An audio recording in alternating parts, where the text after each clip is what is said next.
o poe poera, che maukumia si poi fata, puta che tava moe tokela, poi tava beni che fata vola, apa che kaumai aela, ngiki e feiga o pulolo tonga pai, che oma tie si moela.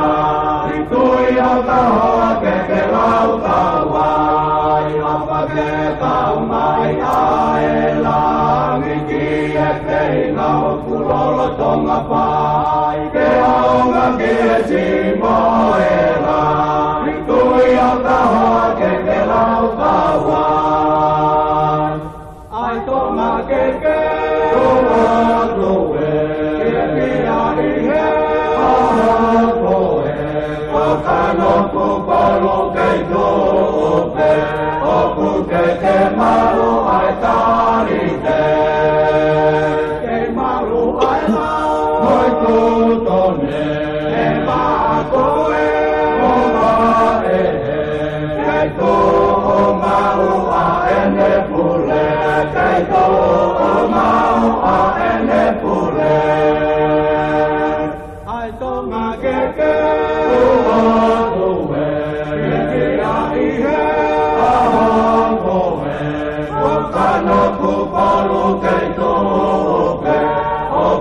Ke mau ai tarite, ke maru ai lao, moi kutone, e makoe, mo pae, ke to o mau a ene pule, ke to o mau a ene pule. Ka holo ai a ke ko, ke amaru aki mai ae po, maina e si ene hopo, one uhuru i e mama mao, ka holo ai la ake to, pe amaru aki mai ae po, maina e si ene hopo, one uhuru i e mama mao. Ai toma ke tua tue, ke pia i e ahoe, o kano kupolo kei tupe, o puke ke mau ai tarite. Kei maru ai lau, moi kutone, e makoe, o pae, ke tu o mau a ene pule, ke tu o mau a ene pule. Ai tonga ke ua tue, ke pia i he ahoe, o kano kupalo kei tupe, o puke ke mau ai tarite. Kei maru ai lau, moi kutone, e makoe, o pae, ke tu o mau a ene pule, ke tu o mau a ene pule.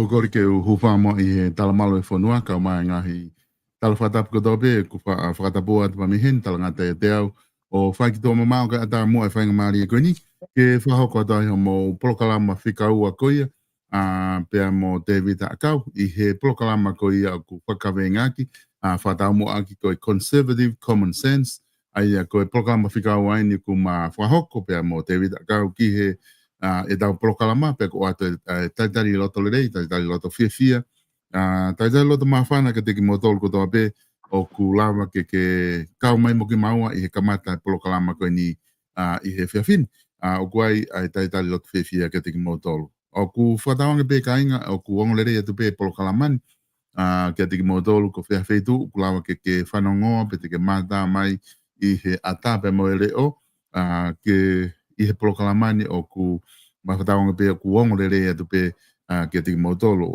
ai polokalamani. I he hoani whako loto ke utaitai le rei te vita ki he polokalamani ko ilo i pe foki te vita malo tau mau e whiawhini ko ilo i pe ku alo a whanua lahina ku mo unu motolo ho mo taimi ofi i he vaua anga e po. Ka koe mari ko ni mau he whiawhini ko tu ke a ale rei pe ke wahoko ta polokalama he whiawhini mo whiawhia ke te vita whiawhia ke a whanua lahina ki he poni. Si.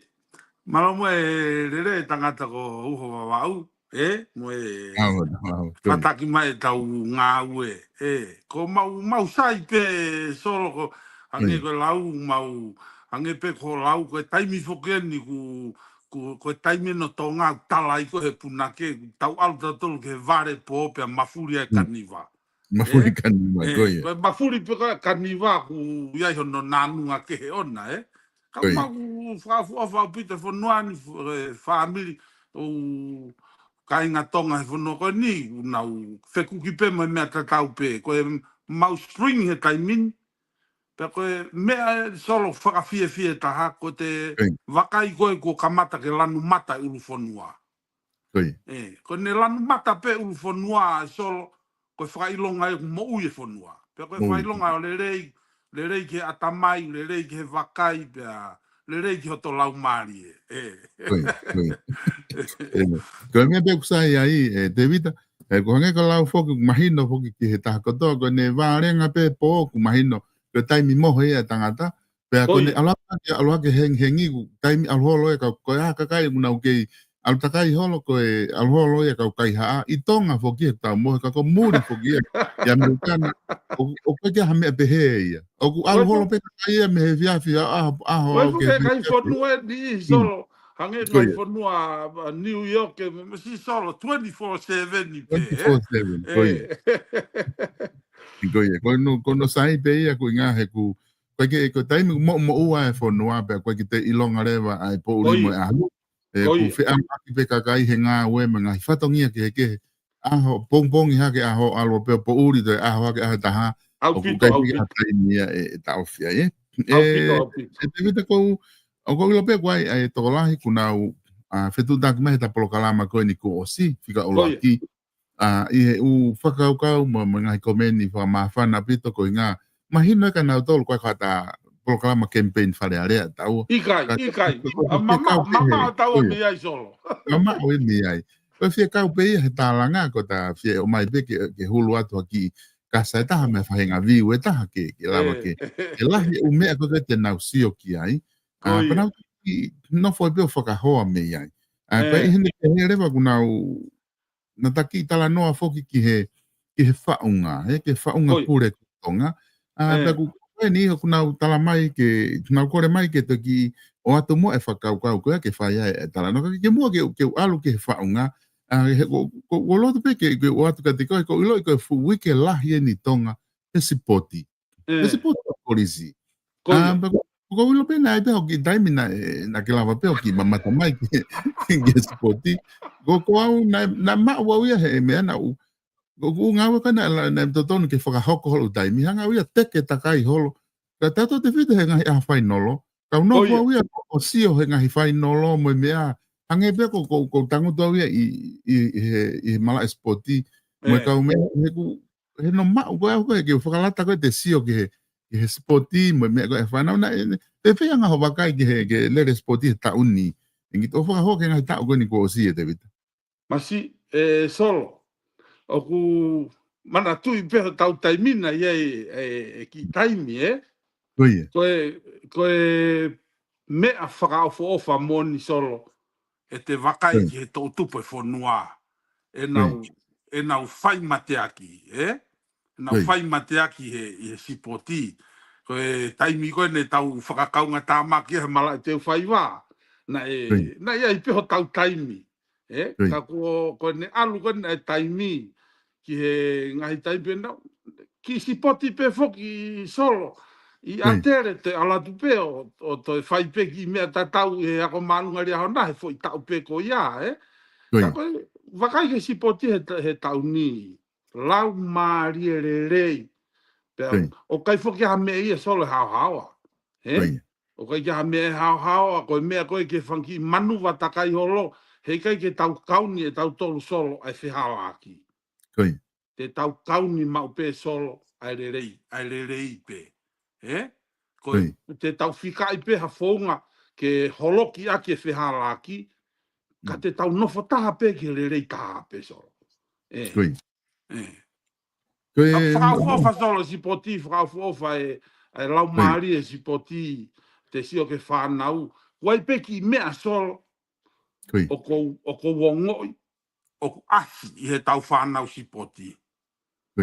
Pa te atuasi pe solo kono ingana lawa tokoni pe ke kausi. Ko e lau maari e whakaufofa. Ko mea ni ko whakatoka ngai. Ko hiki mai ai koloskula o nofo he teti.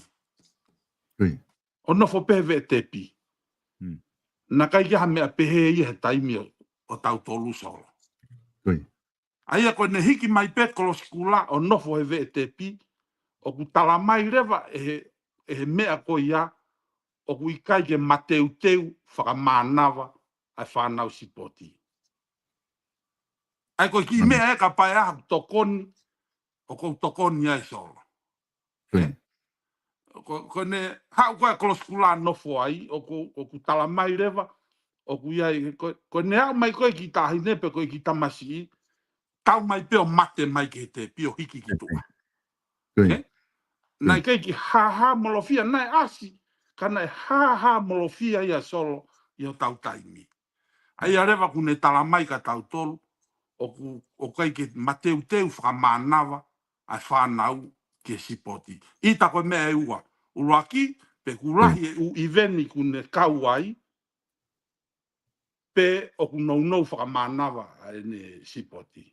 Koe ki tokoni pea solo kou whai, e taimi koe nei tau whakaunga tā maki e malai te whai wā. Koe no fofok fe mo gina ngā kori sipa na mahina fofok e hawe a spoti ia ai star ko helere a la tu la tavao me dia hona i tau wafe wafa pena na ne hanga hiki e tu unga spoti i te whaiva o ne hiki ke tu unga maalonga a pito i he wafe wafa o hinga hena e da wanga foka sio koe kau tama ve kulere mita te au pe wangi au o koe nau te nau tolu helere takai tua takai fiha o kuna me no fo pe ngai fo i hiti o vabe pe koe ki motua koe ki motua pe kei lo pe solo ta ki motua pe tau tolu ki motua matea ki mafi koe e mo ki motua ko tolka koula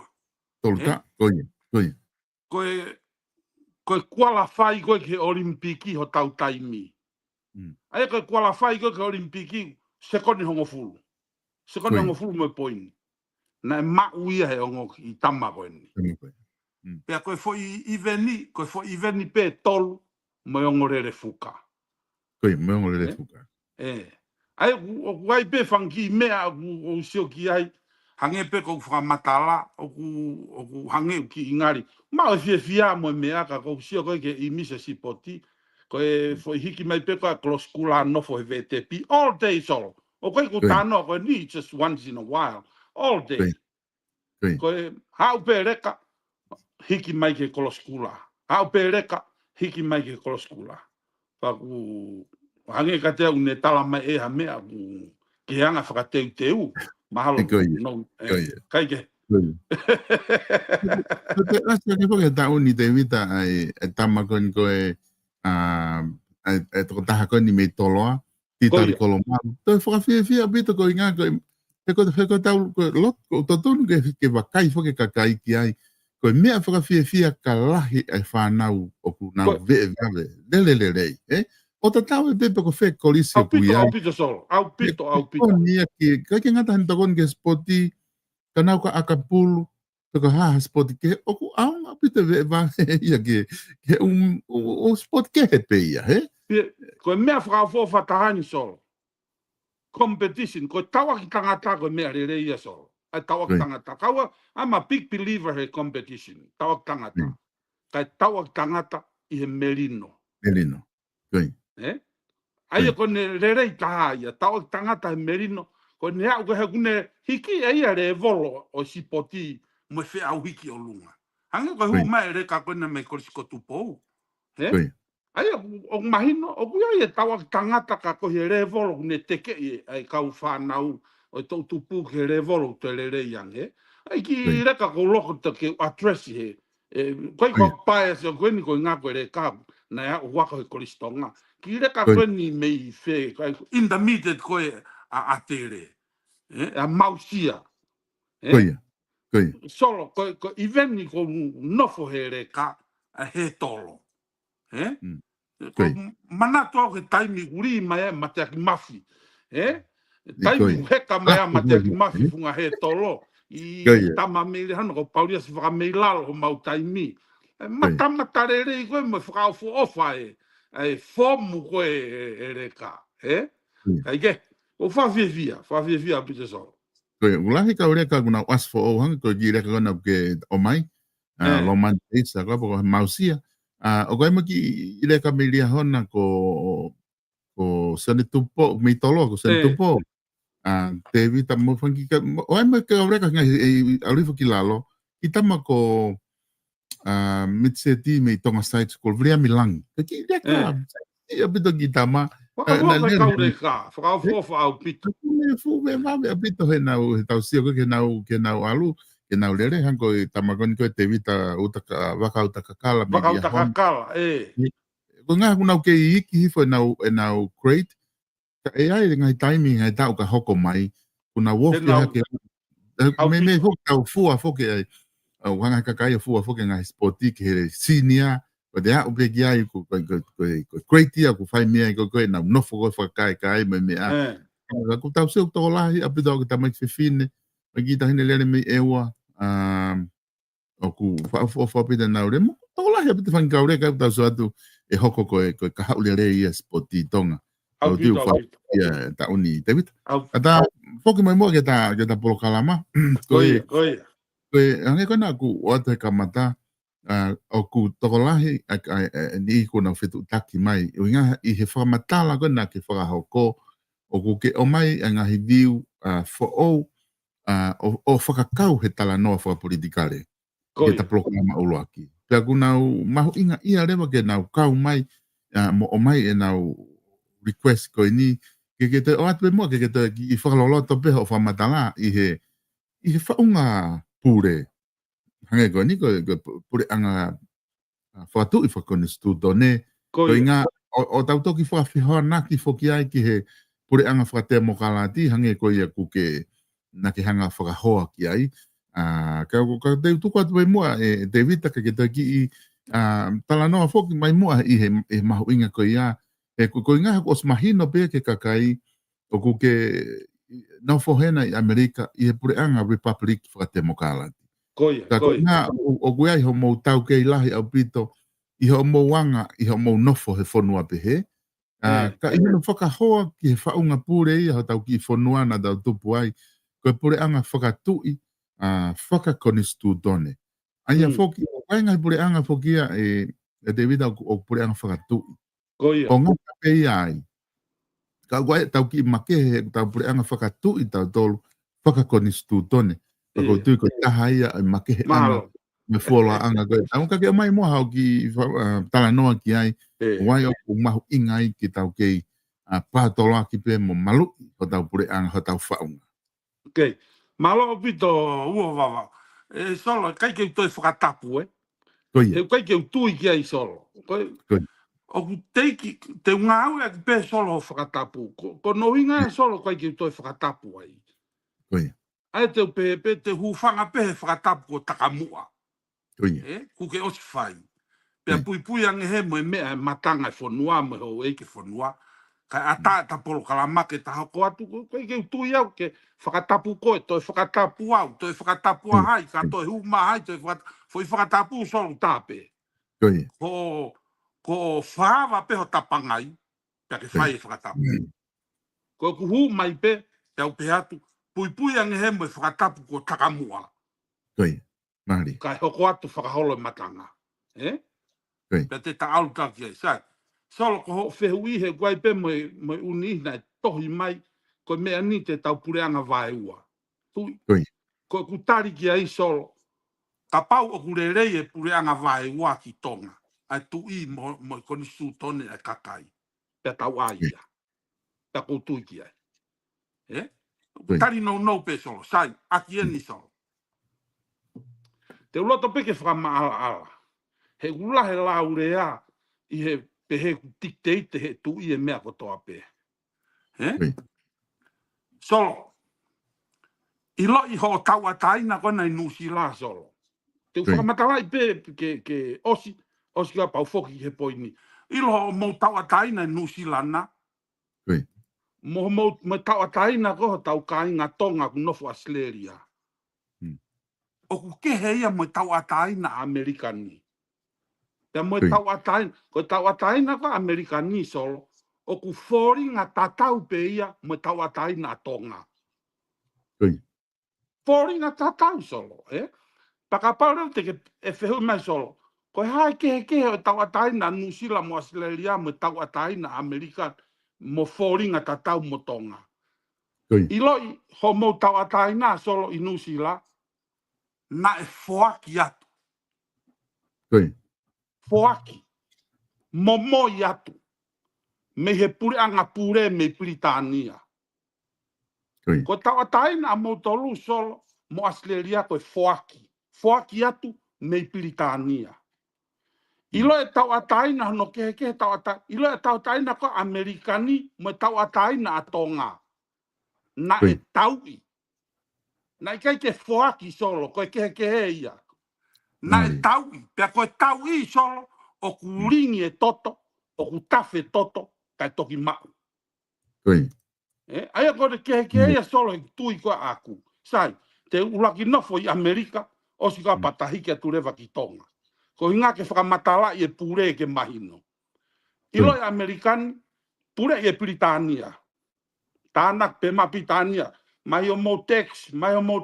A upe ke tuunga solo, taha fitu ono. Ua fo i e kakai, hono pure i mai. Turewa kakai i talange, ki a sasu wasinga tonu.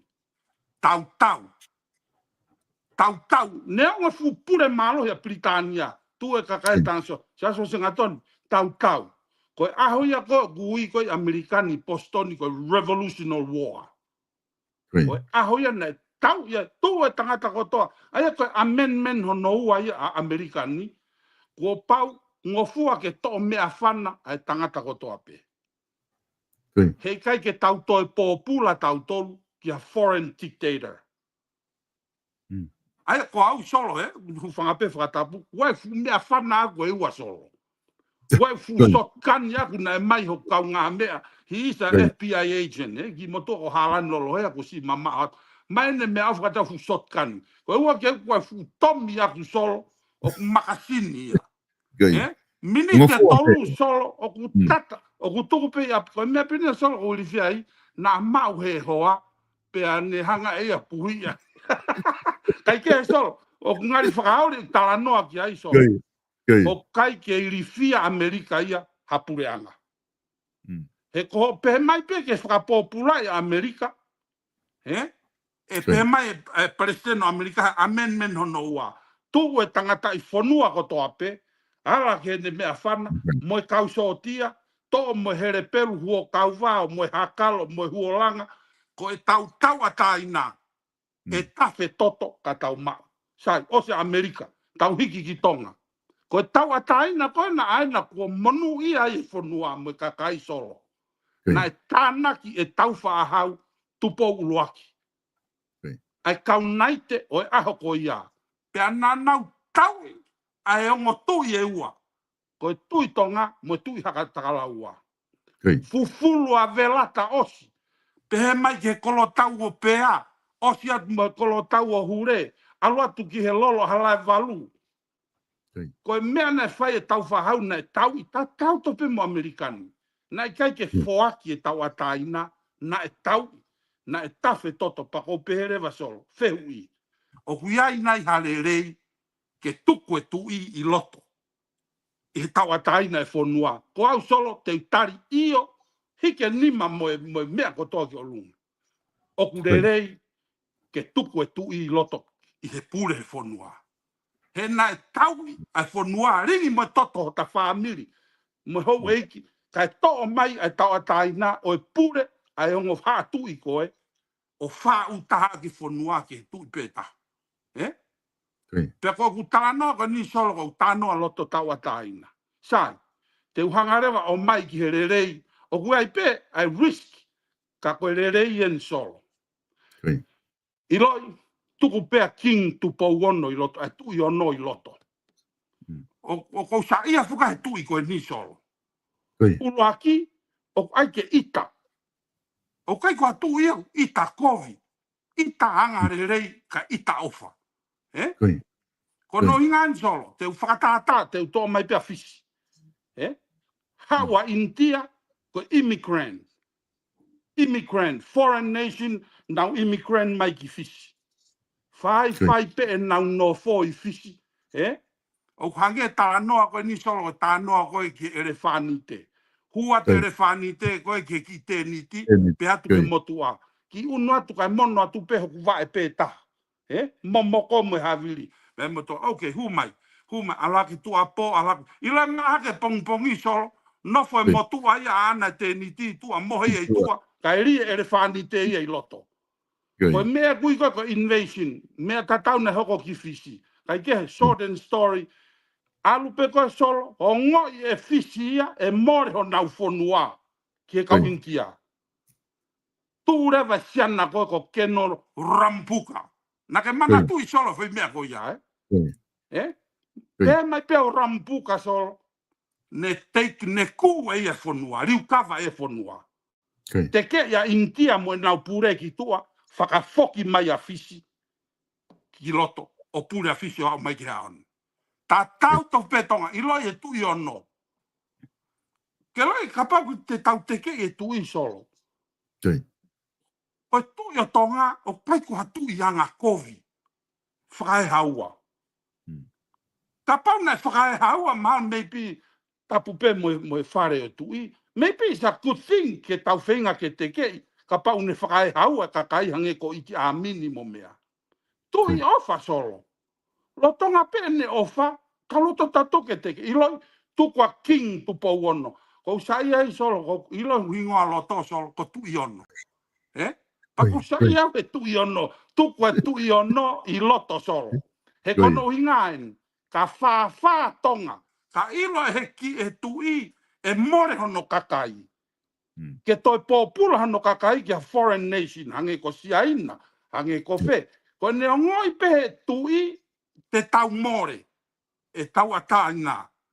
It's a good idea, ko e whakakau le rei solo, ke hanga he e tui ono o riu kawa, ai pure anga mono whonua, me he whainga whatu tā maki ko ni hoko. O mahino pe ki tala noa solo. Aia, ko whehui ko ka te au. O sai pe communism, sai pe me socialism mea solo. O sai pe pe me democratic government. Ko ai ko ki tonga. Mo whakakau ko e hae pure o ku whiunga mo e whonua. Pure o whiunga. Ka pau e ngā tō e demokalati. E ngā tō a tonga he pure wha demokalati. Tuku ia. Ka pau e aruatu ki tonga o mano o a tongo pe mahai hai a tonga I he pure e communism. Pea tuku mo ia. Pea ka pau e ave atu e pure vai ua koni tau lau holoke. Tui mo e kakai. Mo temo konistu tone mo e tui. Ka pau e aruatu ia fiti le rei. Ai foi kofu. Solo. Mone lau e fine motua niua. Ma e ko tau whakalata ko tau sio. Mai no kuinga solo. Goie. Aia kuna foi whakakau solo. Ko hae pure o whiunga. Hei kei ke tau kopi e tau tola pure muri. Koe sio, koe kamata pe koe ke tau hanga ohi e u pure muri. Kamata e tau wālau solo. Talu eni koe tau ene te au nima noa solo. Talu me taha walu fitu nima. Mo konistu tone e kakai mo e tui. O te keke tau solo. te kai ke tau wālau. Ko kamata pen ke tau pusi aki menga i pure muri. Kamata ke tau wālau. Ai ko uhinga ia solo ko poini, ko ha pure o fe unga pe ko kaua hu solo pou pese te au, tuku pea kingi tu pou ono i loto. Ko inga ke ni hanga malu i hono kakai, malu i mone konistu tone, malu i mo tau ataina a hono kakai, pe hono fonua. He kono uhinga na hange ia ko Amerikani, na el more toto pe tafe mo taata, kai mau e tau ataina kakai. Ko ki whakakau ia solo peko, pako ino solo, it's a common sense, hange peko kulau. Ko tui i he kulau, e common sense ko ki ai. Tala mai hange solo pe iai hataha, e hau ofa lahi tahangi he fonua, o hange ko tui. Kovi e kuloi soli koni ko talatu, ko whakamatala mai sotia, ko ne pepehea ke pe, ko tupou ono toko taha pe mohono whare. Te nau ongo, te nau ofa taha i whanua, pe mo tau ataina hano kakai. So I'm 100% solo kai ke utoe pehe au, ke utoe ki heke ki e, pa koe mea koe ke toe, koe opinion, mantui solo ko tatanoa, it's an opinion. Koe expressi pe ta opinion ia taua mai kakai, ngā ki he whamatala ko ia. Oku mahina pito ai whakatala noa ke whai David. Pero tui mahalo oku iai whakakau mahu ingai. Te koe taime nai oku ngalo i he kakai, i ki tau tolo kakai. Oku ngalo i ki tau tolo kakai, ai whaunga na e maueta. Oku tau fia, oku mahino i he kakai, e kou sewenga i tālanga kou whahoko i social media. Kone ki iana ki mea ki hema. O tau kaila. Na e whaki mai te po ulaki e mau tawataina. Ke uana atu e to, pe atu e hai whoki whi tawataina e koe konistu tone. Ke uana atu e lava liriu. Ai kupu koia. O tapuha ia ki te ala ha whare area. O liriu ai tawataina koe ke to. Ai tau kamata whi te tau fia. Ka tonu ka ke hanga he fia fini o te ki whaka loloto i whakaukau. Na koe ko ha whaki pe, koe ngā ko ha whaki mai pe tau ataina e na ta whoki pe whai whaki na e whaki tau i pe toki whaki lewa tau ataina. Kau ki lawe pe solo. Koi. Ki sioko mau fuka solo. Koi. Fuka kwa nusi la. Tō mai ma fuka asleria. Ki siongi ki haipe koe fuka hai ku asi loto. Koi. Koe fuka ia Britania. Koi. Koe hame une tala mai. Ko Nusila mo Australia na e whaki atu e Britania ho mo tawataina. You are a colonization of British Kingdom. Koi. Siange ke whukatonga pe ko hame wasi ai. O kai ki asia whanua ia. Ko e whatu pe ia e tupo ua common sense. Ai whuka e whanua pane tuku e whanua ki o lunga. Ko e tawataina e kakai o ku tuku ia mai kakai. Ko whanua, ave e kia sihova tuku ki ai. Te tatoki lawe atu a nai ange a solo ke whikonga ko ia. Pe koe ha mea ke tāu ki ai, mahau te whakakau ia he national security ko e whanua. Kai ke, ko ku tala noa ia solo. Ko e whuka atonga, se e whuka Amerika, o kai ke te asia whuka Britania ia. Ko e foi fetu pe ni mataha ko state e whanua, ko mau he whanua. Aia ko e mea ia solo. Koe ke ia. Na e tau te whaki, mo e whaki mo la tupe. Koe se nusila masleria, o ku ai noa ia pe ia. Koe ne tupe koe kaka ia koe ke whahi e ai kolo, tuna tau whahi. With no respect. Aia koe mea ia koe na e hoko i tonga koe i he waono koe koe whiha. Aia koe whakakau, se ke whakakau whakamuri. O ku tau o mai, ulu aki, ko mau itape, pe mau tu o lue hala, o whahi e whanua. That's a criminal. Ko raiotia. O ku maheno ku ngā solo, o ku sai e whakakau ririu. kai fai he founga merino. Aia koe ai e tohitangi, o mai mo kakai, vala tau vala, pe tau lua ki tau lua le rei pe ki palasi. O kou pou pou au ki ai solo. Ka pau ku fie mau he kakai ha naureo, fai he merino solo. Oua e tu pe solo o fahi pe tutu. O kovia. Aia ko kuinga e solo ke talanoa, ko ngahi whakakau whakamuri, o mai o solo, whaka ofa ke tau nofo merino solo. Iso ken solo, ka pau te ita ia koe, te walat pe solo, ko loto mamahi ia koe. Pa ko hamea te whai ke osia e ku loto mamahi. Pa ta talanoa re rei solo. O kui kai ko whakakau ni solo. Ko ku ita pe ia koe pa tana ke kaureka, to mahere, to mai masi. Ko tau takape ko ne alu e solo ki tua tau tutu no api. That's not good solo. Aia ko me e ko pehea i solo, tuku pe atu po ono. Tuku tu i ono. Sepi ko ngā ko ngā, tuku atu i ono i loto. Ke ne hanga puke a tau ataina e whanua mono kakai. Aia foki ko sot foki he mega ni te vita ko o tau pehe foki ko mona ki hangina ku kamata talanoa ki he kamata. Ke pure whakamona ki ke pure e toko taha. Koia. Ko tau whaunga foki ho tau pure anga tau iloa ki ai ko pure anga whakatui whakakonistu tone. E lama ke tau pehe ko ka pure ha toko tau pure toko ua. O ku pure tu i pa te pure ma konistu tone. He ku ngā he tari ui ma tu i ia. I ngahi mea koko o ne whakahoko ki he konistu tone. Ka ko os oange peha no mawhai ana ia. Ke ne whai ake ne ngahi tu uni ma ne ngahi ngāwe ko whakahoko ki whanua pa ko aspei. E tau kone e malawa e whainga o ngā u makehe ai pure koe ni ku pure whakatui whakakonistu tone he ku. Ka pai toa konistu tone me preang whatu i. Tiki tato ia. Tiki tato le vai, ku tō tahare vai, he? Koia. Ilo te atresa te ki mea ani ko pehe koe palpare ma hoko he whanua. Ko maolunga nge pure anga he pure e tu isol.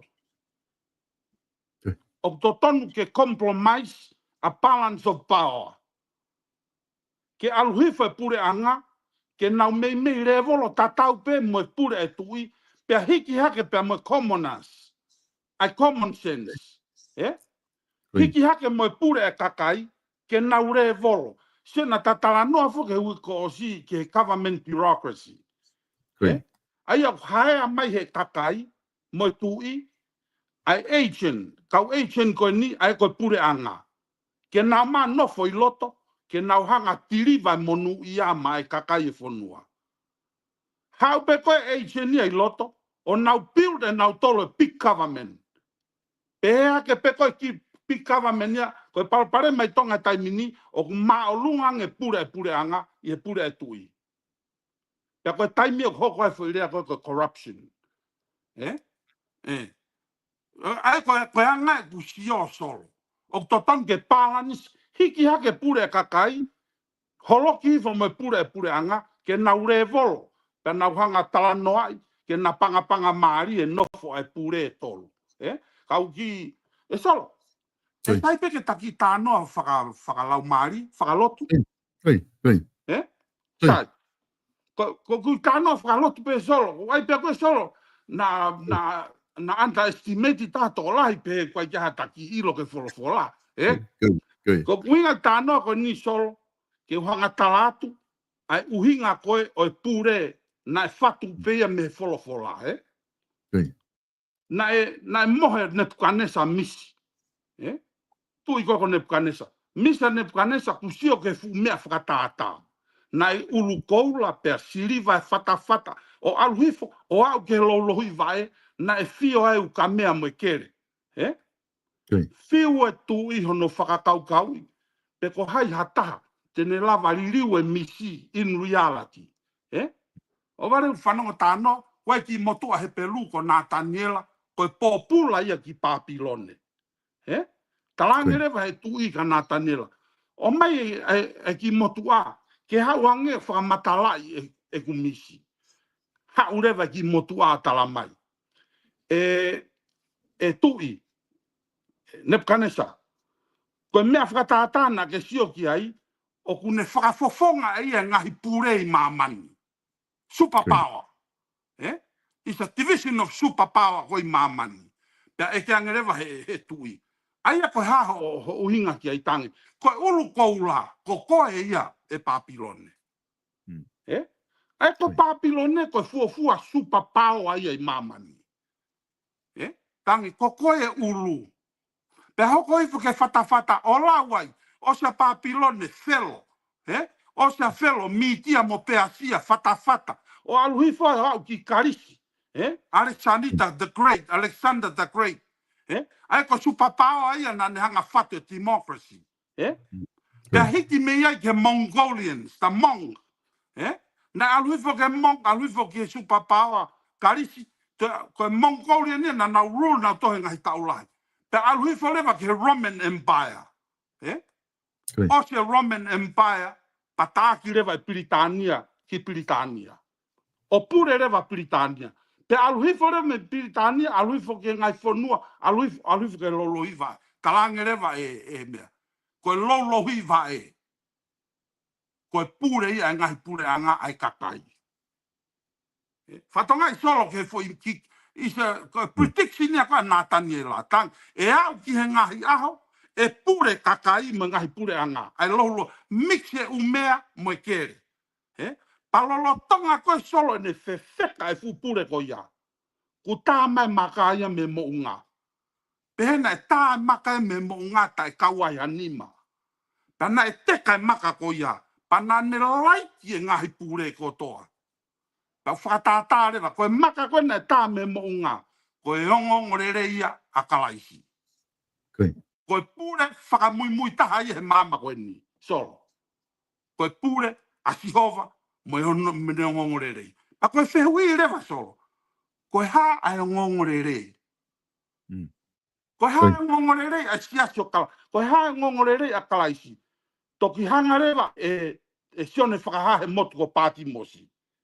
Se ko tala na sone frahasi e vai wa noa pe ne mamata ki a angelo o ku puna he lotolangi o ku hono nima ai ongo rere taingata ko ongo rere ia so sai ai ko haina ne hanga prediction e ongo rere ko ia ta foki tawa solo ke toya Isaia ko Isaia ko palofita na e ui ko palofita mataloloa ai o kai ko la i mata lolo ange ko te u ko ngai a oni lolo la i kai palofita mata lolo se pa ko prediction a Isaia feka ki mo ngongorele talama eleva Isaia i he aho ko ia e fanau i mai ai ngongorele e pe ngongorele en ke fahinga tangata e fanau i mai ki te ki mo tolu hatama pe e ui hono hingoa ko Immanuela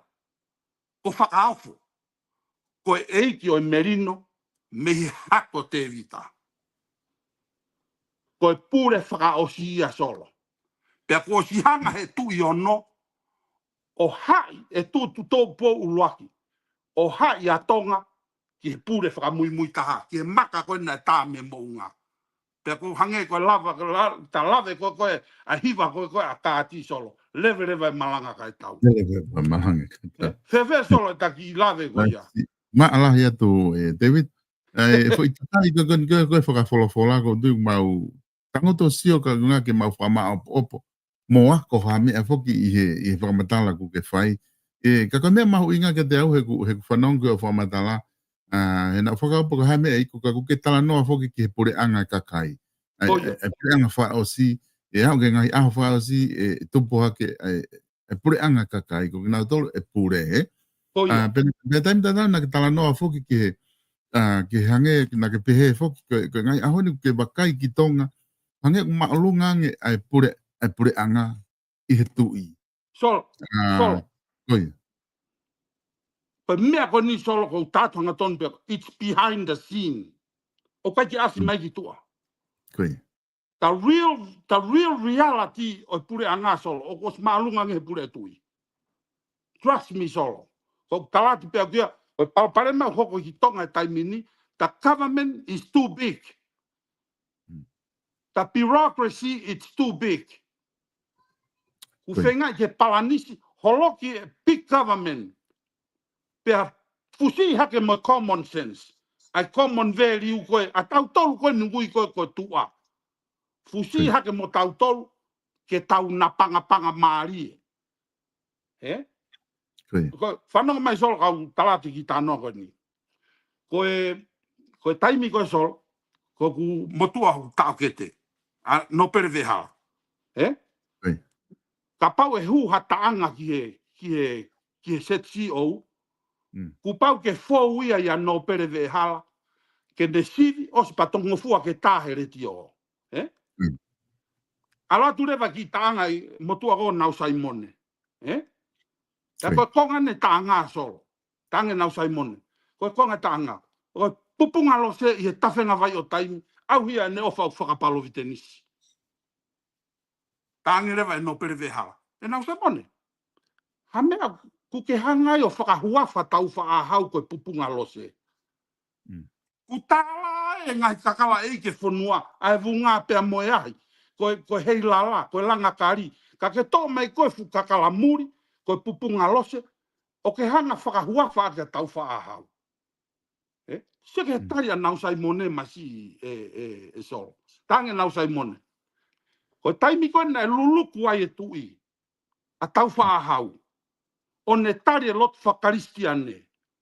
Pea paptaiso o ne tari e lotu. Na e to'o ai hono hingoa tau whaahau ona. To'o ai hingoa tonga ia.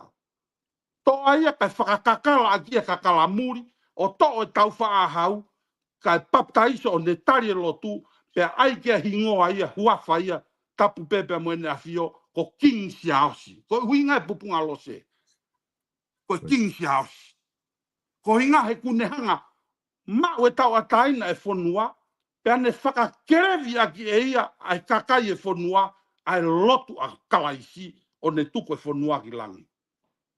Ko huinga e king siausi. Pa toki whaosi rewa nau saimone taanga. E tonga. Tue ke tau tue ki hela a tupua. Ko tau whaahau ia. Tupou laki. Tue ke tau tue ki hono huelo koula. Tupou ua, Queen Charlotte, tupou tolu, tupou wha, tupou nima, pea moe tui ono. Kono huelo koula ia. Haka he langi kua tau ai mea vare whanua, kai utunga ki ai ene o wha, pea muki taua. Mari. Maria pito. David Maria pito ai fatala no ku ke fai pe ko tu o ku mau ke lava be dai nimi o follow what o matala e ko tu o ku matak mahuinga tatu fito ki hoanga pe hoko aki holo ngahi whakakau wa wen ke ngahi hiwa whakatonga o hanga o ngawe aki ko nga ke whakahai aki ai whamatala pe mo ka venga ko ni fai ke tau tala noa. I whakaukau koe ni o pehe he taha hen he taka whanongo. O kune hai o mai whakaukau koe ni. Koe ka pau e maalunga, o ku maalunga pure anga he tui i he hange koe whakamatala ku ke whai. Kuna pehe koe, uhange ia koe mele, kuna pehe koe pure anga koe whiri he kakai i he tai nimi. Koe pea kulawa rewa ke tau pehe, koe pure anga koe kakai ia. Pakapau tau whenga e kakai ke nau alaka o maalunga i he whanua, i he tuunga dai nimi. Pea ku toton ke tonu pe ia, he koe pure anga koe kakai ia, pea ku oange ka tiki nau tole mawhai, i he sistemi ko he taini, ko tatala no whakeni, i he whaunga ko he taini. Ko koe uhinga ia, he te tau, te na ona tolo. Ai no pito pe solo whiui. Tai, solo, koe pure anga koe kakai ia. E toki pure anga pe kakai, ka pau te ke alu koe whakafofonga, o whakafofonga i totonu ai kakai. Pea ka pau, ai o mau haea koe solo, ko tau mau tolo pure anga, mau haea koe agent koe a mau tolu. Hange koe valu, koe fitu, nau haea e whefa, a piveni. Ke alu ki loto, ko nau whakafofonga ia.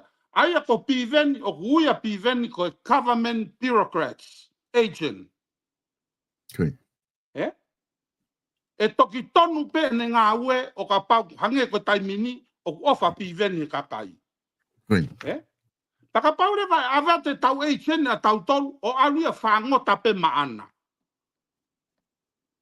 Ko me eia koe solo o maolunga i ma. Tau talatua ni solo. O ka ilo whairea koe corruption. Koi. O kai foki hare a tonga ia solo koe corruption.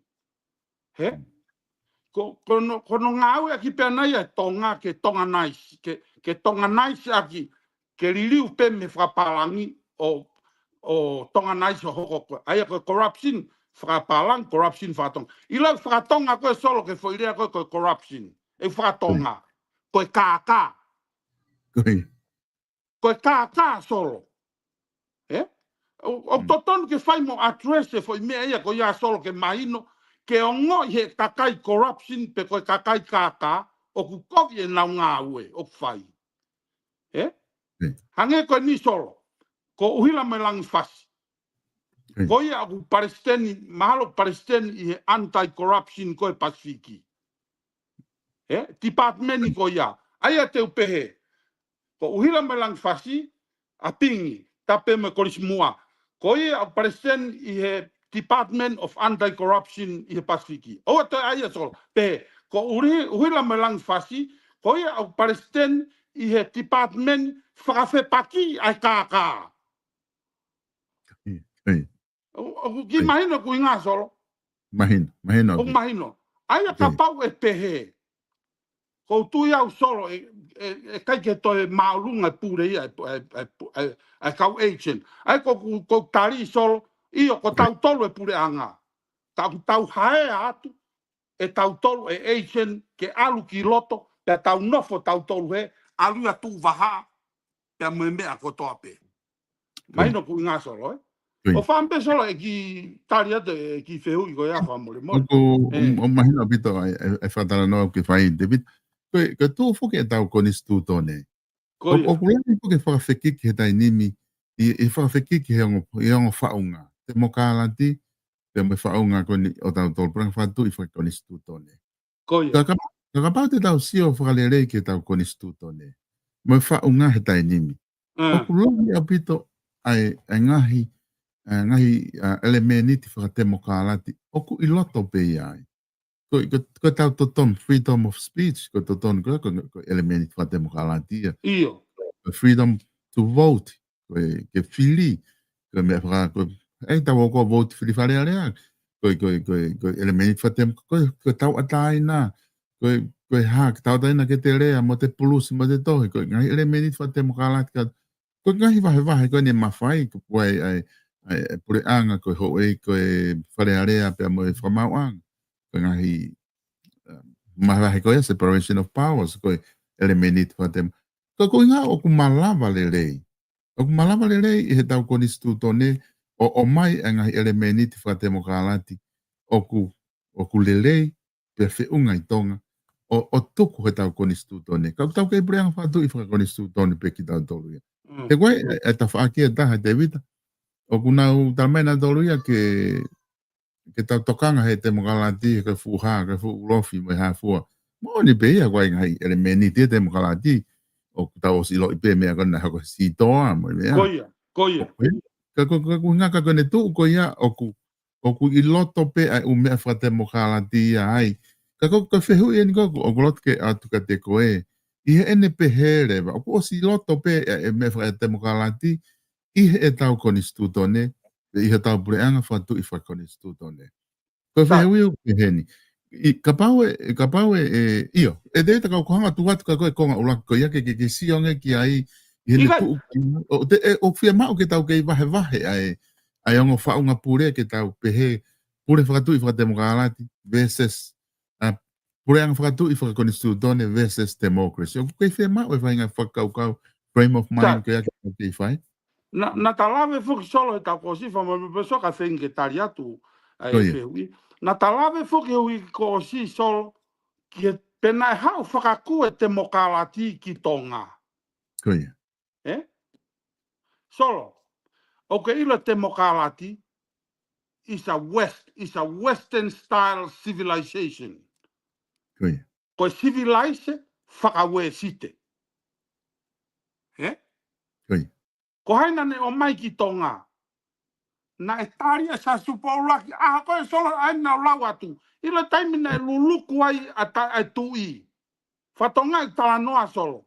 Na e paptaiso ai atu pauluaki. Na e to e tau whahau. To o atonga. Kai o mai e kakalamuri. Koe ue site ia solo. Oi. Koe kakalamuri. Koe civilize e ue site ai lotu. Koe lotu solo. Koe temokalati ia solo. Koe free of speech o kuiai. Koe taimi kona o mai e lotu e tui uluaki o whakakerevi aki hono whonua. Oi. Solo, na ngako i he temokalati he lotu, ai tangata tonga ke anga whakasivilize whakawesite. Ke anga whakalotu. Pea tukuang rewa ke kakai ke nau ata e naurea. Koe koviena e temokalati solo. Ana tatala noa ki ai. Oi. Ngofua ki ke rea. Ka ke rea whakaapa solo. Oi. Rea rei. Oue kape. Pake atuesi mai ho founga. Atuesi mai he merino solo. Hange koe mea koe nau tala atu. Aia ku osi kerevi a te mokalati i he pure e tui. He kunetari e lotu whakarisiane. Koe western side ta west. King Tupo the first except the west.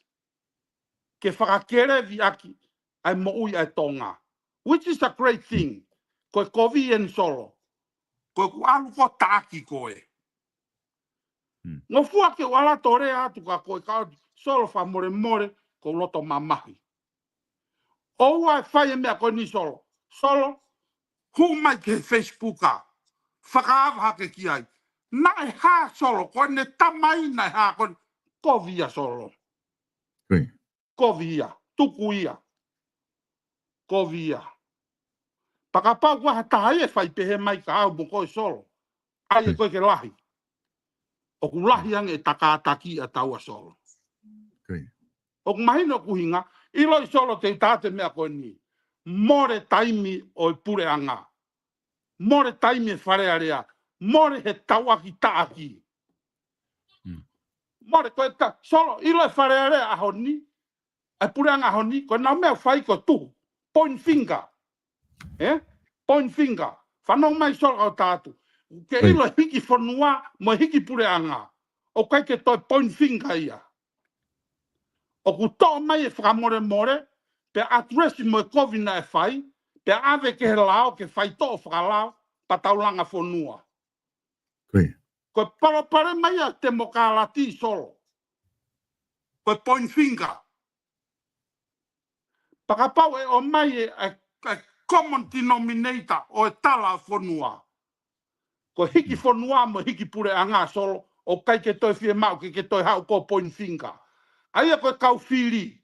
Ka pau te mau whiri hataha ki loto. Mau whiri hataha ki loto ke alo atresi e kovi. Ai kaka. Osi hono atresi, ave ki he Judiciary Committee. Ke nau whanga whaito whakalao. Paka pau ngā pōpura pia tari. Paka pau ngā, tane osi ko ia.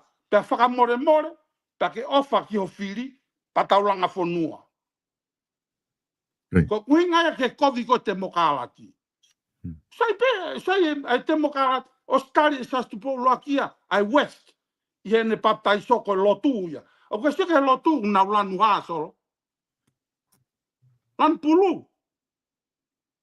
Ko te mokalati na lanu haa. O na lanu pulu. Ko e kala ia democracy ko lanu pulu. Pea ko ositari e lanu pulu i tonga e sastupo loaki. Ko ne luluku paptai soko. Ko harewa toi te mokalati tau toi hakure mai. Ko mea fie mau ke tau whakarerei e tau whaunga te mokalati. Ke ou e taaki. Ou e kape. Whai he merino, pea whai he whaunga ofa. Pea mo ki potu wholofola solo. Manako mau pehu loto aku ki ai. Ko whakaonga i he tauhi whaamili. Whakaonga i he tauhi waha. Whakaonga i tau... He, a ki potu wholofola. Neonga ko ki potu wholofola. I ho mau si asi. e Oi. ka ko manako ki ai ko ki pot folfolani solo o ku ngafua ki he taula e ki ke ne fai ha mea ka ngata pe solo i he fei ngai ka taki fuoloa anga malu mo anga moko mo ofa o ta malu aloi ko ki ko ngai solo ko fe mau ke te mokalati o wa to taki mai ha ko palo pare maku osi ko mea ku fai ko langa fonua pe o kai sai au solo he mai o point finger ko koe nai ha e more ho tau taimi ko ne address pe avec a judiciary committee ke nau fai to whakalao ko ngā ke lao ko ni stutone ostra solo pe tau level pe tau laka ki mua kai solo ke tau tokanga ki ai solo te tau alu tau toke tunga fatu ta maki e tau pure mo pure ne afio pe mo kakai e fonua ko anga solo tari ke ki fehu ko na ke o mai ko tau tala na foki ko ni mau inga abito ai whamatala ke whahako David mau lama peke mau whanonga ke ngahi whamatala koe mo anga o wakai ke ngahi isiu ko ni ku whai kai whatala noa ko tau pehe aku ka pau e to'o kotoa ki tau tolu mo whahinga tui whapolitikari tau tak tui ki ai pe mo whahinga mea pehe tau network ka doa tau unu ki ta whaaki kai tukuanga whaunga e whanua ko hai whainga whaunga ngai whaunga kehe o tau sio ki ai ka pau koe whaunga ko o tau ofai o pure kovia o koe ke pure le rei o ko pehe ko hai mea to tonu ke whahoko ki ai te tau toi whainga pe ke whakalelei ka tau hoko atu pe moia pe koe ko whai mea mahu ingangi ke ia whainga whaunga o ku purelelei pe ko whainga whaunga o ku iai e tau ngahi ko hai whainga makatu unga ko ngā whai mau ke o mai mo purelelei ke whakakau i he whainga whaunga ko o ku whalele ake hapure anga o ku tau tui ko pure anga lelei ia i he whaunga ko whai tau e whai ko ni solo ku loto pe ia o ku loto pe ia whakafoi tui ko ile pare ma ni solo pare ma ni he kua alua se tane ia o lotu he taimini ko ku hinga ni solo o si alu ile taimi ko e tau solo na tatu wake ai solo ha hamulo fia ke ta se tan mama o tu pe se tane ilo e ahoni solo o si ai tau vala se tane mono e ke mono koto pe ko fatu ta maki solo to se tane mo ne fola mo ne himi o alu e fare lotu o mani solo ko tanoa se mai solo ka talatu ni okay ile AI artificial intelligence hono fau o ku ai information ni o fau he ki chips pe ai ki chips ko ya mono i he uto ko o AI hu fanga fratapu hanga he AI o tataki holo ai ki robot pe ko ha me ko ya o ne hanga run i lo tau si no solo o si hanga he o tua ko ne to mai pe tangata ki mama pa ko tat ko ni solo oua na o mai o ako pe mo foki o underestimated common sense i tonga ko hanga no fra matala i ke mahino solo ko o mai ko ako pa ona mo foki pe mo si o lalo ke kakai fonua ai ko common sense ko tapolo kalama ko common sense ko me ai commoners ai ko commoners ko kakai fonua ilo ki chips ko ai ho tau ulu hu fanga fratapu o si hono fau hangareva e sihova ko ao niu ko pure ia o lerei ko toape o to ene chips he uto tangata hu fanga fratapu ene computer uto tangata ke ile tangata ko toape ku hu ki fare area o si ilo pe tangata ko toape ia ene kaka mo ne loi pe ja tai te alu ko tana mai ko ke politiki pa ke alu ki fare area so I promise you. Ko si to si hova chips e uto tangata. Ko ne algo i fare area o ku ilo pehe tangata e ne kaka i fare area. Aia ko me fatu tamaki solo. Aia ku hanga he o tua o to chips e o tau uto. O tau lava reva o define o vahe COVID mererei. O kai ki aha, nengo o tautu mai koe nā solo. Uke o silo pe koe mea murerei. O ke o silo pe mai mea COVID, tatau pe moau. Aia kono ke ni solo. Koe poto koe a tangata, knowledge. O alu ia ako, te hau moia. O ke ilo chips koe o tua, o kuia koe wisdom. Koe chips ia koe na oange ka Solomone. Ta ko fehui, na hanga fe hono hanga e Solomone, o tāki fu mohono aka, ai ngahi nau he vani, o langa hono tempare aki mamani. Na langa aki e wisdom. O kai ko Solomone ia ko tangata ako. Na e fuakiang he o tua ki ai wisdom. Pea koe mea pea ko si ave solo ke tangata ko toa pe. Mau e koe, mau e piveni, mau e pingi, mau he paremia, mau he tui, tap moia, mau e au. Ko chips ko ia ku ne ostalamai, kovie, saie. Ta ko alu ko ki whare area. Alu mo e chips a sihova. Ke langa aki whanua. Oa te ke alu mo e artificial intelligence, mo e chips ko he konungani. Te ke alu koe mo chips koe mea, pake hau ko tui tau wala, pake alu ko ki whare lotu. Koe mea ia kui koe solo koe hypocrite. O kui ia he refa palangi koe hypocrite. Koe ka ia solo. He ko talano koe ni solo koe wisdom. I believe, I'm 100% believe on wisdom. Ka pauti ki hau ko talano ako, ku whanga whakatapu.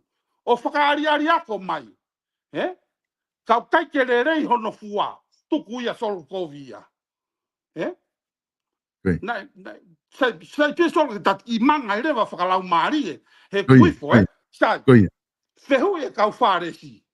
Koe mea kau wharesi whaka whekiki peke a sisu, tala peke whengai pe ke kovia sisu, ke atako. Whehu e kau wharesi.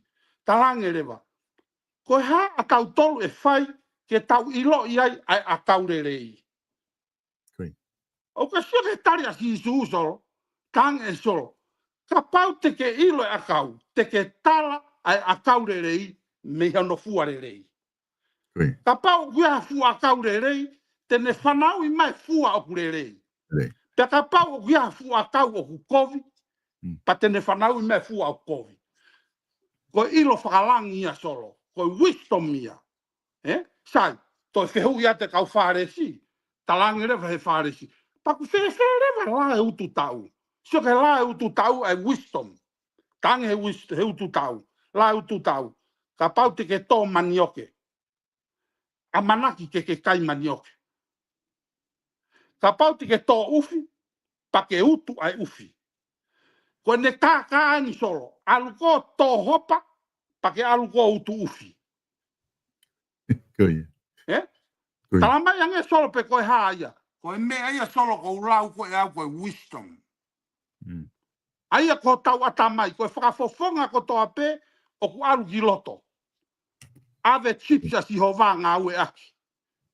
Ke langa aki o tau whanua. Aia ko talano ko ni solo hange koe kau teu whiri wharea rea. Koe ta pou ni solo ke kau teu whiri wharea rea. If you willing ke challenge ke alu ki loto, be a man of your words. A man of your words. Koe mea pea whai solo, simple. Ia kau tamai ni solo tamai ko alu ki loto wharea rea, o whai ngata, no solo, kai ke utui au ki ai. Koe mea whai ngofua taha ia solo, e alu ki loto. All you need to do, be a man of your words. Pake use chips koe computer na o atu e sihova, ai wisdom. Pe oa na ke hanga whakatau aki, ai wisdom a sihova, aki pānga. That's it. That's my answer solo. Very clear. Kai ke te pe au solo ke talamai, ngari whai ngata as whiri whare alea solo. Ko ne whai ngata, koe ke whakakau i koe kākā i loto. Te vita ko tui mahalo, mahino o pito. Ai whataranoa ke whai, ko tui osuma da taimi. Ka te oate ki whai mari ko ni, te vita ke ki mai ange hao wakai i hene tu he tainimi. Ki he ngau e koe ki he tu ngā ko kia i koe pure anga tonga he tainimi. Ai pare mea pa moe pure anga koe ne lolo tonga ni. O koe whoki, ke tapu ke Ngai ko kulau ko me le ba kulau hakakai o sio tawa taina ki ai ba mo fanga pe ko fanga ke langa hake pe ko ha fanga farea una ngau e ki hinga we ko una fanga tani mi ko hanga ho bakai ke taki fa o seng mo e ki fa kau kau pe ko ya pe ta to ki ma wa ha honi I hono fa ho mai Malo pito ua vavau ke I mau whainga maari. E ua vavau ko ku expression and opinion a tau e ta polo kalama common sense ke pure anga tonga. Mohanga prioritize ai mea o aunga lahi taha. Ai ko mea en ko prioritize ka pau ko pure anga au solo. Totonge mo ua si ai na. Te unofo pe ai solo. Mohanga whakatala a tonga me he mo ua ki si ai na. Ko popula koni popula e fonua pe te tau toi popula pe te tau iku more. Mo totong ai mo ua ki si ai na. Mo whakatala ai mo ua ki si ai na. Pe aoa te mautari noa ia mea koe mea ofa solo. Mea ofa masia ina. Sai solo koe mea muri ien. Koe hau koe a mea ofa solo. Uko hau me foi rea muri e tolu. Kau whinga peke whakamatala. Ulu aki ko ti promise. Aia ku whakaari me ti promise. Ia we koe fu ua miliona, fu anoa miliona eni. Ti promise. Koe mui mai koe ti promise. Koe foi rea whakamuri gui koe propaganda. Aia ko hono mio I mai ia o e nau control koe tautolu. O fufu I mai ia I e propaganda. Pe ko ne osi koe propaganda toki o mai lewa here I mui. Fo I rea koe gui koe espionage. Aia koe mea tāmate ia. Le watu peki talanoa nou koe ni solo ke whaosia ke tapolo kalama ospea whafoki atu ka koe. Koe ki tānoa ni solo. Na ke manatui hono tau I koe Troy mo Chris a here ni. Ono, foi tau koe ia tau a karisi mo Troy. Alu e tau the Helen of Troy. Alu o ongo I lewa e karisi te na ulungia. Mea ni ne whai. Whau lewa e karisi fu mea gui koe Tolton Horse. Fu horse I loi. Na ke ilo peso pe alau koe fu a gift of peace. Sio ke ti promise. Talanga lewa ki Troy. Te mau tiri vātua fu mea ofa. A gift of peace. Koe mea ofa o merino. O mai lewa fu hosi hu whanga whakatapu. Pe a whao I loto solo ai kausotia ia. Ai toko lau afe kausotia ia. Whao ia I loto. Pako sio ke taimi koe na tiriva mai solo. Taimi koe lau koe puna ke uri kere fonua. Aia koe fitu ke valu e fia. Koe ne uri kere koe fonua. Tiriva mai fu mea au wha ia. Hau koe fu mea au wha. O si nofo e tangu kausotia ia I loto. Koe fall anga ia Troy. Koe mea au wha. Na e hu e fu Stolten Horse ki loto. Kato ngai pe nau hanga he whakawhia fia. Moulu I fope kausotia ia. Tamate I katoa o more a Troy. Koe aia ko talanoa ni solo ke mahine foi information koe ni. Oua te moutari noa ia mea alfa misia ina. He koe Tolton Horse. Ko talatu pe, I'm not scared. So, koe ke urifia au solo ke address at ka koe. Oua te moutari e Tolton Horse misia ina. Ka mou siofi. Ka mouhanga siofi analyze o whakarerei. He kuhau e foi rea tolu. Economic diplomacy. Hu mai ai pe moe propaganda pa tok whakaosi mai rewa espionage. Pe te tau popula I o tai ngata solo. Aia ka pai hame te ukore ke pure anga. Mou totongi ai moua ki sia ina. Whakatala tonga me moua ki sia ina. Koe ku mea, sai, solo, koe ki mea whakaosi peni ke uto o atu ke o atu ka koe. Mo whakatala e mea koni ko talatu e moua ki sia ina. Kono hinga, he kuai koe tau ila tau kau Asian koe lo tau na whakafofonga pure anga. Na o atu ki whakatata ka solo ki mua, whainga maarie ke hanga o mai. pe te hanga print mai ki whakatata. Ke mamata kia kakai whanua pa whakamatala e turewa no uhinga solo. Ka pa e lava ki whakatata, pa ka pa i kei ke lava. Pea tuku pe ia. Koi, ka hanga o hulu e te ki whakatata. Ke hunga ke lava pe whaha mamata ki ai. Ai, ka ingaha ki he tunga ko pe ki whakatata. Ki furihi ki ai, ke lava hulu i atu. Ke na mamata pe ki ai, he mahu inga ki whakatata ko ia. Ana ke hanga o tuku i mai. Ko ia.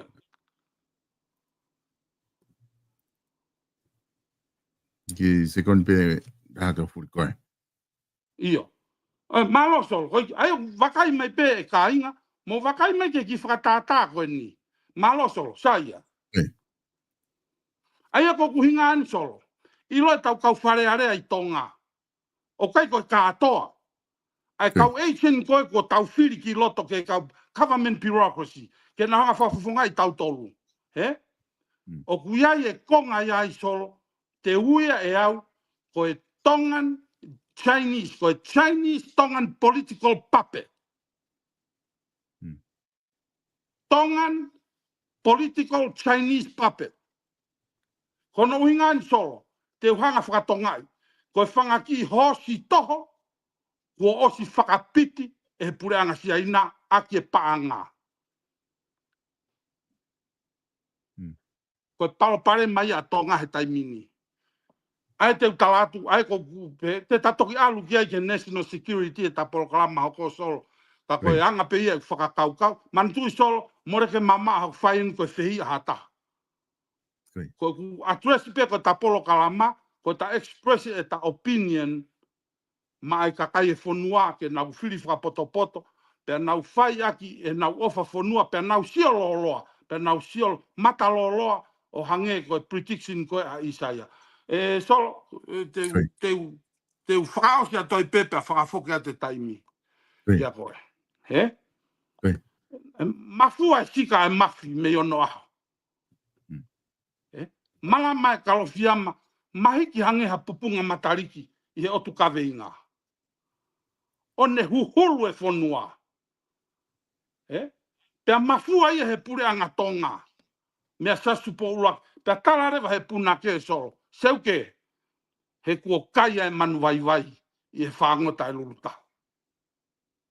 Pea hiva rewa se fine halapaini.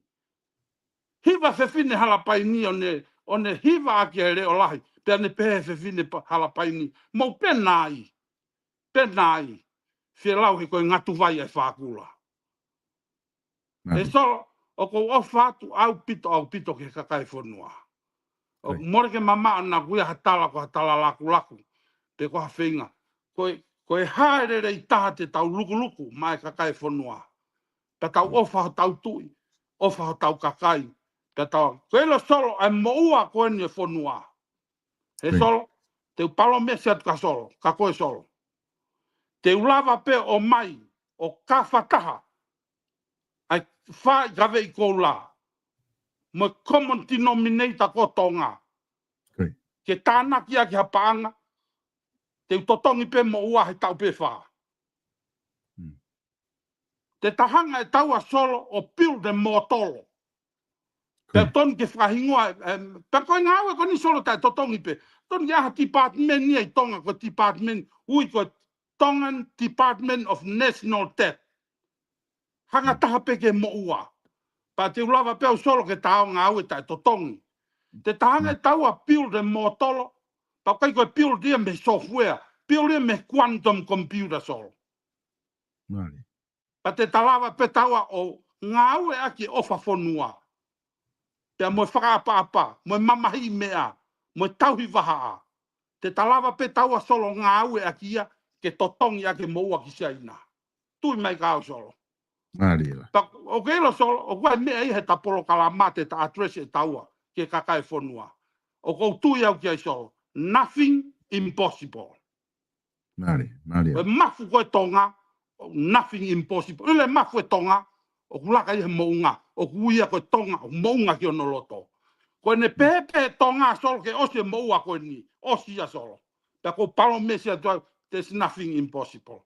Ko o fala ia ka ko so ka ta fa mo na ku o va tatai mi pa ko o fa ke kakai. O fa tu ke ngai tala ko to pe e ku o fa tu ke me matala fo lau kai. E pe ku wi fo fa nongo pe ku fa holo no fo tau polo kalama. Pe fa fia pe tau tala noa e merino mo fe o fo fan ai ke solo ko fa malo si tu ko taimi e vi poni e ave a mai ke whakahaate whangi whakakau ni tamau ke o ave ke kakai whanua ke na wongona mai ai ke koe ki talanoa pe kou whai solo lewe malanga kau tatau atu o whātu. Malo pito David ai mau whainga maari e honi ke whahoko ke ai e ta proklama whikaua pe aku maari au pito pe a whaholo mamata mau whanongo i ngai whamatala ko i aku ke hanga o tuku mai i he proklama ke o atu a ho opinion ke lava kau atu he ngahi tālanga ko ia o e mala e wha politikare pe mo e mala e wha ekonomika pe aku tatu e kapa atu e ni ke mala e whaka lotu o whakakau mai ke ngā ke tau kau pe he lau tau kau ke tau kau he tau lau he kau he ngā he kone tuu whuki e dai ni mi ke ai ni o ku ke toki hu mai ke proklama ke whanongo ki he whahinga loto i whamatala ko whahoko te vita koe ni ia kuna os whakau pena toria e o sei whahe toki he koe una whakau pena toria ko ta campaign ni uta lotonga whahoko ko ngā whahu na wanga ko te vita he ngai whakatala noa ko ni he ko si kamata whuke ngai kandidate he ase mai ki mua whakatala noa na campaign o kuai kawai pepe mo e polokalama he ni kuna os hu mai o kamata na campaign ni ko ngai na ku whakau ni ko ta campaign ka ko fie kau pe he tālanga ko fie kau pe he tālanga fie folau pe ko ngā pike kau atu pe he folau pa ko makatu ngai ma polokalama ko whahako ma whika wain aku whamalola hia tu David ke te koe ko ngā ko o loto le rei ke whakakau e Vipon Media i he polokalama mahu inga ko ni honoua o ku ke tuku mai ke tau wahe ai ma kakai e whanua ta whiri ai pēr me aunga pēr ka pauku koe ke hame ai te ke aunga he konga ko ia pa ke hoko atu ke whi proklama hoko o wakai ki ai i hene pehe pēr kai whuki ngā taika ko ngā ko koe pēr ke hanga o sponsor mai ta proklama koe ni pa whamalola hea te koe te wit koe ngā koe tokoni ko ke whahoko whamalola hea te motol ka inga koe ngā koe lawa ke mō kau mai mo ke maua tatau pe i he Facebooka ai Vipon Media pe koe pe si YouTube pe koe Vipon Media o kulotonga live low at pe ai i heongo pe si koe ai tau proklama pe mo mana tu i hange koe ngahi mea fo ko mai e Facebooka kone ospe mahena tolu kuna hanga o delete ai ngahi video koe o ku te whakahoko he Facebooka tai nim ko ngai o ku talo pe me follow a lere ngahi proklama ko whakahoko lele low pe heongo channel lo ta ahoni kono aho ia tai me delete he Facebooka ke maule rei pe proklama ia he YouTube te la pe ko mamata he ke more ia pe kono tolu ki ai o ko tau hi pe ia ngahi proklama ko ia ke nga ke sio ke ngahi vai nga me hoko ka ha ula pe o fai ha bakai ki ai ke David ko nga tai ta proklama ke aoni o fa ke de mudol kainga tau toki hoko a pongpong ngahi proklama pongpongi ka ngahi proklama to nga ke ni ka mo mea malo o fa sol